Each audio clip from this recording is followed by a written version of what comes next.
Assalamualaikum warahmatullahi wabarakatuh. Perkenalkan, nama saya Lisa Octavia dengan nomor NIM 0602092339 dari Prodi Pendidikan Islam Anak Usia Dini. Saya akan mempresentasikan proposal saya dari bab 1 hingga bab 3 dengan judul Upaya Peningkatan Keterampilan Pramenulis Anak Usia Dini dengan Pemanfaatan Media Lospat dengan Kegiatan Bermain Sensori Motor.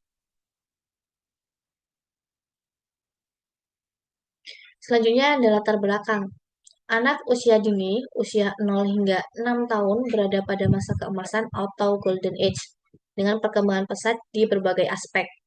Pendidikan anak usia dini atau PAUD berperan penting dalam membentuk karakter, kecerdasan, dan keterampilan melalui kegiatan bermain. Keterampilan pramenulis sangat penting sebagai bekal memasuki pendidikan dasar yang akan ditempuh oleh anak. Media lospat dalam bermain sensori merupakan metode efektif untuk meningkatkan keterampilan menulis anak. Lospat merupakan bahan-bahan lepas seperti batu, biji-bijian, sedotan, manik-manik yang dapat digunakan anak untuk bereksplorasi dan berkreasi.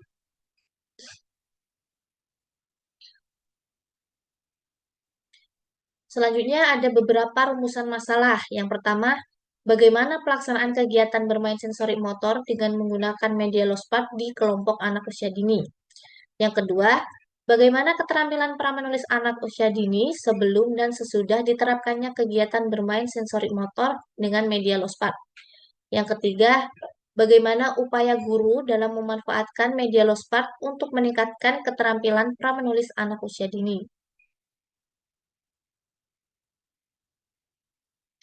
Selanjutnya ada tujuan penelitian. Yang pertama, mendeskripsikan pelaksanaan kegiatan bermain sensori motor menggunakan media lospat pada kelompok anak usia dini.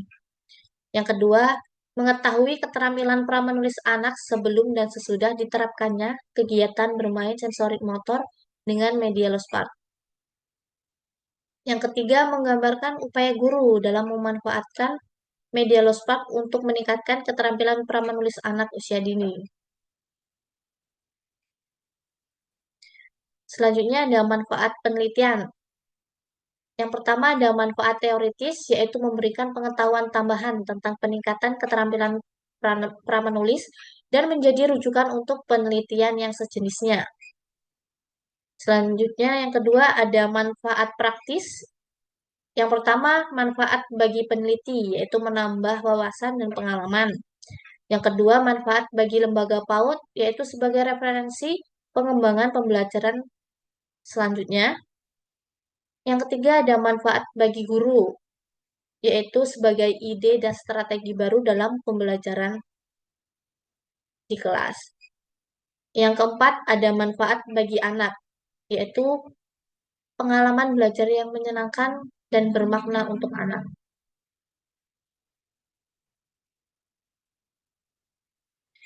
Selanjutnya yaitu ada media lospat.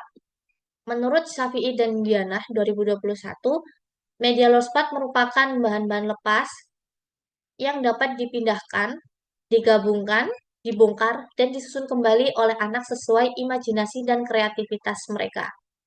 Media lospat memiliki prinsip tersendiri, yaitu yang pertama, keterbukaan, di mana media lospat tidak ada aturan baku dalam menggunakan media tersebut. Yang kedua, fleksibilitas atau multifungsi. Media lospat bisa dibongkar dan disusun kembali oleh anak sesuai imajinasi dan kreativitas mereka. Selanjutnya ada kemandirian. Media lospat dapat mendorong anak bereksplorasi dan berkreativitas. Selanjutnya, kemudian kemudahan akses. Media lospat mudah ditemukan di lingkungan sekitar, seperti lingkungan rumah, di lingkungan sekolah, dan lingkungan masyarakat sekitar.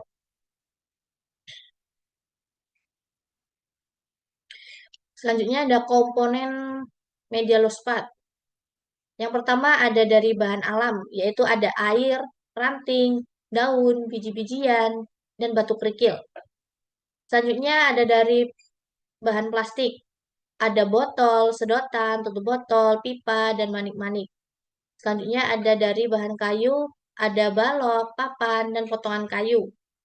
Selanjutnya ada dari bahan logam, ada koin, kunci, sendok, dan garpu. Selanjutnya ada dari bahan kaca atau keramik, ada kelereng, vas bunga, gelas. Selanjutnya dari bahan tekstil, ada benang, kain, tali, dan karet. Selanjutnya dari bahan kemasan bekas, ada kardus, karton telur, dan palet.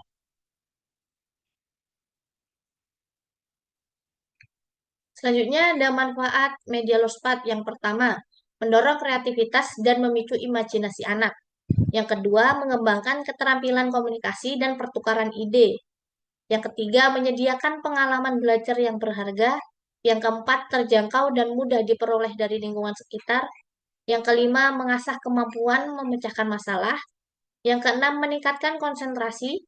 Yang ketujuh, melatih motorik halus dan kasar.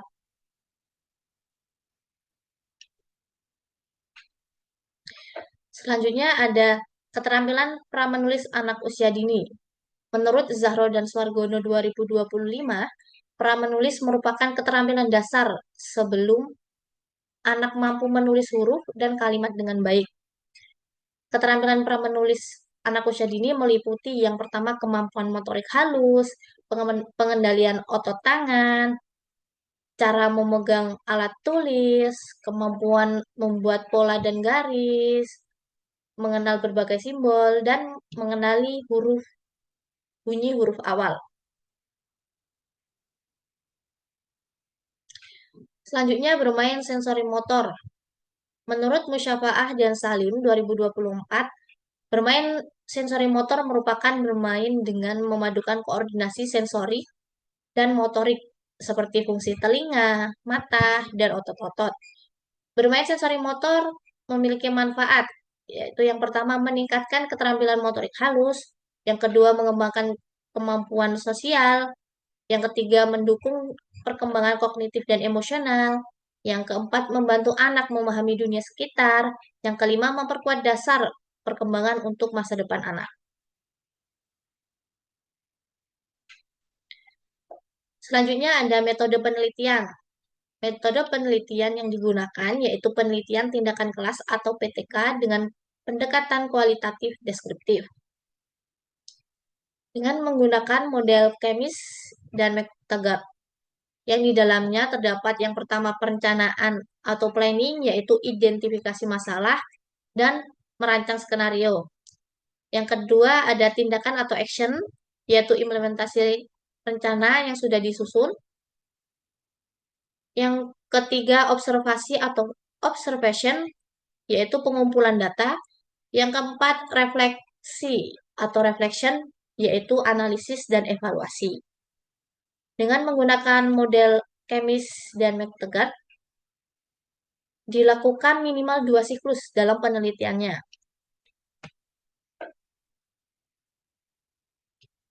Selanjutnya ada setting dan subjek penelitian.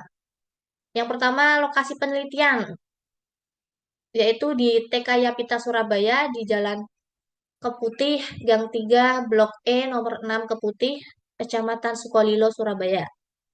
Selanjutnya, subjek penelitiannya kelompok TKB tahun ajaran 2025 sampai 2026 dengan total siswa, ada 10 siswa, 5 laki-laki dan 5 perempuan. Alasan peneliti memilih TK Yapita yaitu karena dari survei lapangan sebelumnya, masih terdapat beberapa anak yang belum bisa menulis dalam proses pembelajaran di kelas.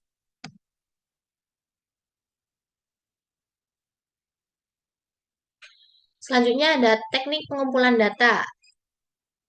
Ada beberapa teknik yang digunakan. Yang pertama, observasi, yaitu mengamati secara langsung perilaku, aktivitas, dan fenomena pada objek penelitian. Yang kedua, wawancara, yaitu proses tanya jawab langsung untuk memperoleh informasi yang mendalam. Yang ketiga, dokumentasi, yaitu mengumpulkan, menelaah, dan menganalisis dokumen terkait dalam bentuk gambar, rekaman, tulisan, ataupun video.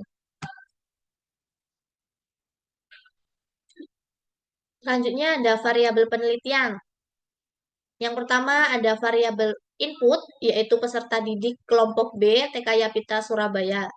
Yang kedua, variabel proses, yaitu peningkatan keterampilan pramenulis dengan pemanfaatan Lospat. Yang ketiga, ada variabel output, yaitu peningkatan keterampilan pramenulis dalam kegiatan bermain sensori motor.